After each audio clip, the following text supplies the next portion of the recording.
Il est midi à Tunis et dans les studios de Radio Mosaïque FM, Ilyes Garbi présente son émission Le populaire Midi Show. À ses côtés, AFM Meki, son chroniqueur vedette. Voilà un an, les deux hommes se sont retrouvés convoqués par la police. Une mesure d'intimidation avant éventuellement des poursuites plus graves. La police s'appuie sur un nouveau décret, le décret 54 promulgué en 2022.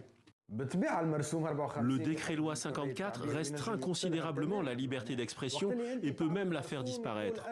Lorsque vous émettez un décret stipulant que la diffusion de fausses nouvelles est punie de 5 ans d'emprisonnement, pouvez-vous prendre ce risque ?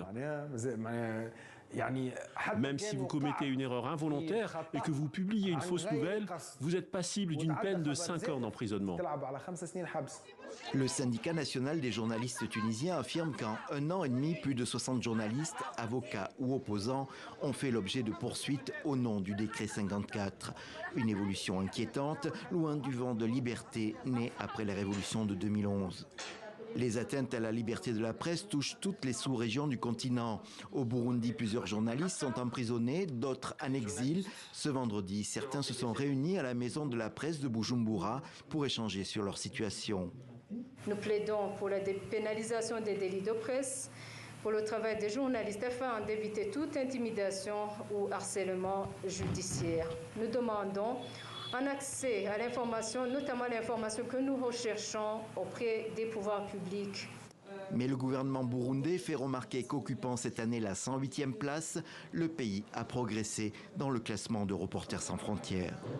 La vague de coups d'État militaire en Afrique de l'Ouest n'a pas aidé au développement de la presse libre. Exemple en Guinée, où le syndicat de la presse privée professionnelle a organisé un point presse. Il dénonce des violences ou des brouillages ou encore des interdictions de diffusion. Son secrétaire général a passé 40 jours en prison pour avoir appelé à manifester contre la restriction d'Internet et des médias.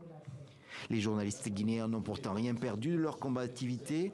Ils ont même trouvé un slogan valable pour le monde entier. La liberté de la presse est non négociable.